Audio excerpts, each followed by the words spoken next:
Hi, this is Ed Duclos, and I am a former English teacher. Actually, I taught for 25 years, and I have seen a lot of student presentations. So this presentation is going to be my story about how I rethought student presentations. So here we go, my journey. First of all, again, like I said, taught for a lot of years, kept thinking, there's got to be a better way for students to present than the way that they're doing. So as I started to look, this would be your typical classic presentation, correct? I mean, look at it. Up on the screen, we got way too many words, way too many dots. They used to call this death by PowerPoint. They probably still do. They had a person that could be a student, that could be a teacher up front, and basically just talking and then clicking slides. The thing I absolutely love about this very traditional presentation is check out in the forefront to the right of your screen is a student on her phone just clicking away, not paying attention at all. There's got to be a better way, right? Then I took this trip to San Antonio, and I saw this guy, Malcolm Gladwell. Didn't really know a lot about Gladwell. I had read his book, Tipping Point, which I was like, wow, that was amazing.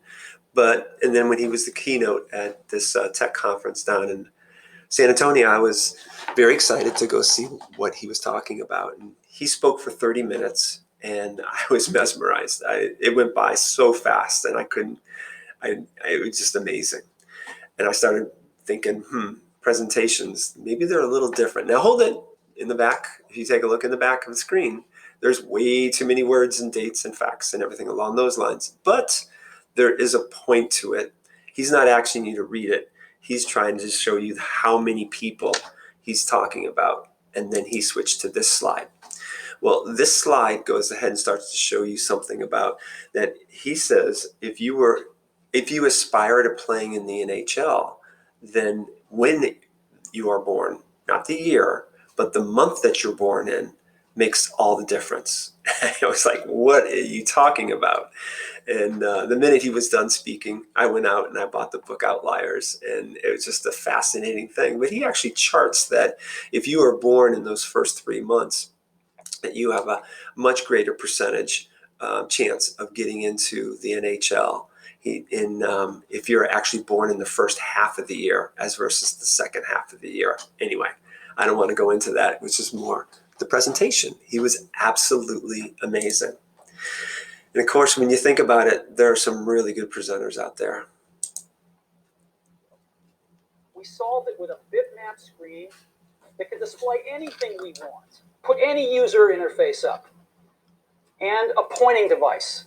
We solved it with the mouse, right? We solved this problem. So how are we going to take this to a mobile device? Well, what we're going to do is get rid of all these buttons and just make a giant screen.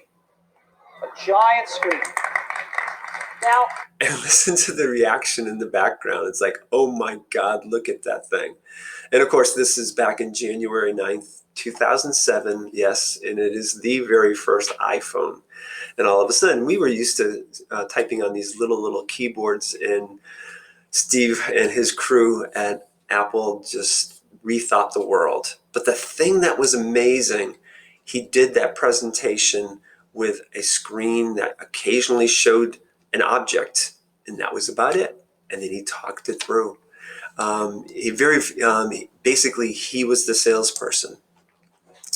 Then, of course, this has become synonymous with presentations now.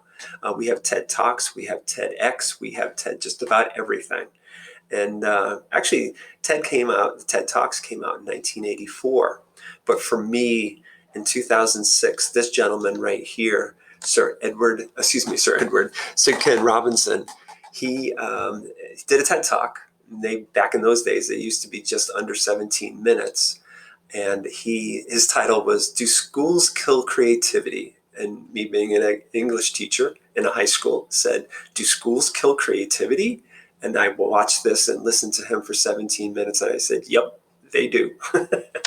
It was amazing. So then I came to all these realizations, and I really started to understand what the problems are with student presentations.